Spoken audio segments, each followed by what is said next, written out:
Welcome back to the Vandy Sports Podcast alongside Joey Dwyer. I'm Billy Derrick, and we're continuing our position preview series with the offensive line, a unit that looks a lot different, similar to the quarterbacks this year, Joey. This is a group that brought in some transfers, some older transfers. I mean, all three of their offensive line transfers are graduate guys that have played a ton of football.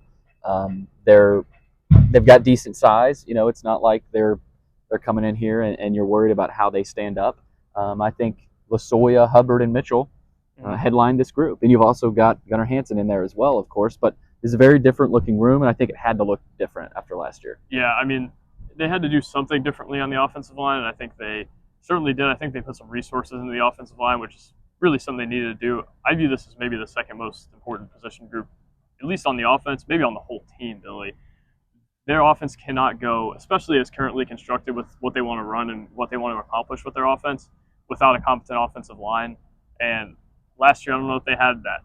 This year, you would think they'd be a bit better. I think it's a good offensive line for Vanderbilt. I have my questions about what happens when they face off against a Auburn or an Alabama or anyone along those lines. But I think they're improved. I think I've seen some improvement, especially in the run game, which I think is probably the most important part for them, because they're going to have to be able to run with the quarterback. Their backs are going to have to be able to find some holes, but I'm still not sure that this is anywhere near an upper half of the league offensive line, but I do think they made a conscious effort to improve it, and I think for them to be able to do what they want to do, it had to be improved, and I think it is, Billy. Yeah, I mean, I think you look at the left tackle in Gunnar Hansen. You look at that. I think the left guard spot is the spot that's up for grabs. And again, this is all conjecture. Like we're basing this off of the context we've seen in practice. Center Stephen Losoya is going to be the guy, and that's an improvement. Hernandez, I thought at times got a bad rap last year. I thought he was an okay player.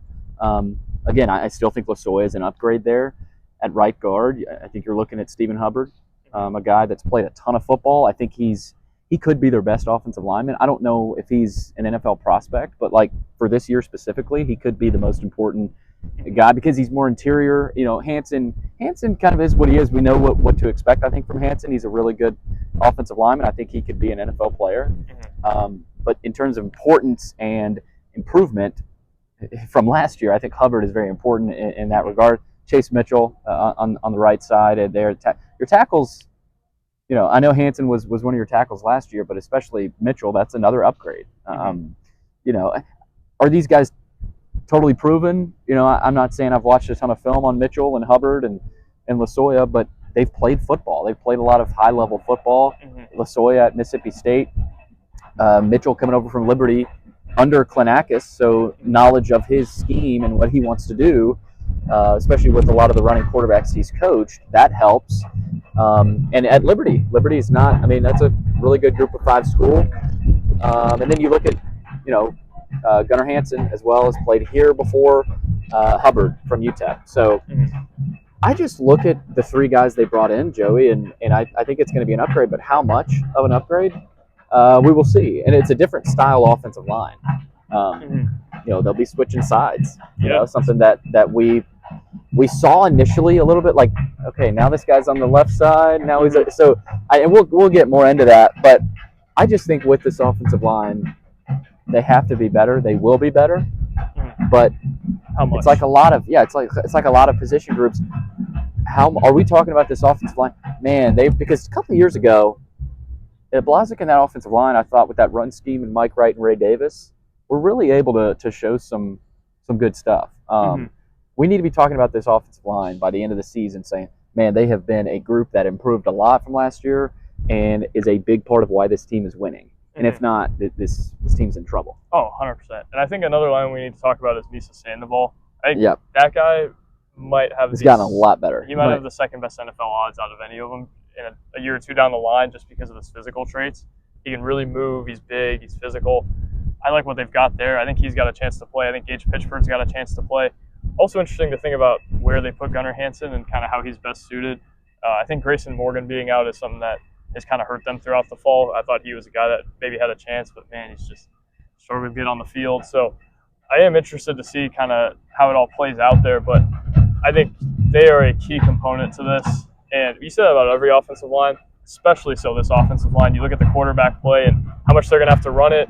You look at the running backs and how much they're going to be relied upon to kind of carry this offense at times. Tim Beck wants to be balanced, and he's not going to put the offensive line in terrible spots, but they have to be able to be functional when he calls on them. And I do have some optimism that they can be. They are so important to this, though, and I think the way they addressed it in the offseason and the way they kind of put all their chips in on offensive linemen, their transfer class was not sexy, Billy. Like, the receivers weren't top-tier guys that they got, but the offensive linemen, you could clearly tell that they put an emphasis on getting, and I think it's starting to pay off for them a little bit. Yeah, they're older. I mean, all three of them have played a ton of football. I think they'll make an impact. You're still playing the SEC against 5-star defensive linemen pretty much every week. And so how do they respond to that? We'll see.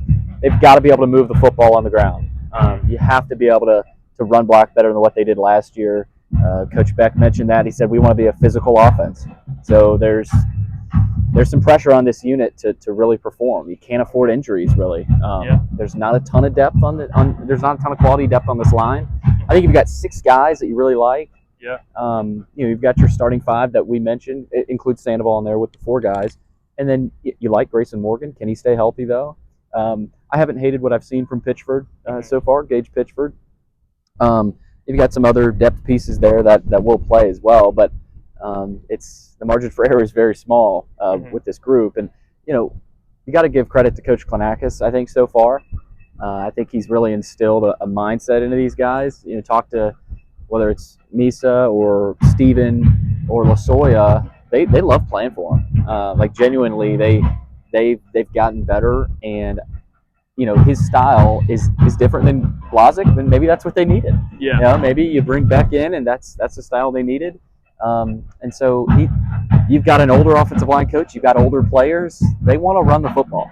We can't forget about that. Obviously, you've got to pass protect, but I think, and I said this a few days ago to somebody, last year quarterbacks didn't have any time to sit back there and throw the football. You just give them an extra second. Give Javi an extra second to sit back there, because I don't think he's a quarterback that needs a ton of time. He improvises well, but a goal for this group: give your quarterback an extra second of time. You'd love to see an extra 2 seconds, but let's start with a second, because a lot of times, Joe, he didn't even have a full second to, whether it was Swan or Seals, to sit back there and throw. So as important as run blocking is and clearing lanes for the running backs and the quarterbacks who are going to run, got to pass protect better as well. Absolutely. And you mentioned that margin for error. I think they've tried to address that by doing something completely different than everybody else has done. They've had the linemen switch sides, kind of like you mentioned, and that is something that I think is really smart on their end. Maybe it doesn't work. They had to do something different. And Chris Klanakis, I think, is pretty innovative for how seasoned he is. And that's something that I think Clark Lee was kind of looking for. And he has really been a breath of fresh air in these practices. The intensity that he brings and everything along those lines, I think, is something that is welcome. And they needed more intensity in their practices. Chris Klanakis is everything that I think they kind of hope for. Yeah, he's kind of cut from the same cloth as Jerry Kill, and they work hand in hand together in practice, and that's been really fun to watch. And Tim Beck, a little bit more reserved in practice. We've seen some personality from him, but with this offensive line group specifically, I think Klanakis has made a huge impact on them.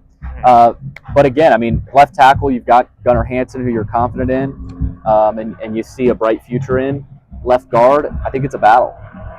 Sandoval, Pitchford, does Morgan get healthy eventually? They got 2-3 guys there that'll probably end up battling for that spot. And is Sandoval better on the outside or the inside? I don't know kind of how they maneuver that too. Right. I think early on I would probably slot him at left guard if he does end up playing. Center, Lasoya. I think you're confident in that. Right guard, Hubbard. Right tackle, Mitchell. They'll be switching sides as well. So, you got to remember that as well. I think fans might be slightly confused by that at first. But either way, Joey, this is a unit that has to improve. I think they will improve. But by how much is going to be the question. So that's the offensive line, and that's it for the offense, right? So we're gonna get going with our next preview series episode with the defense. So keep it right here on VandySports.com. That's Joey Dwyer. I'm Billy Derrick. Thanks for watching.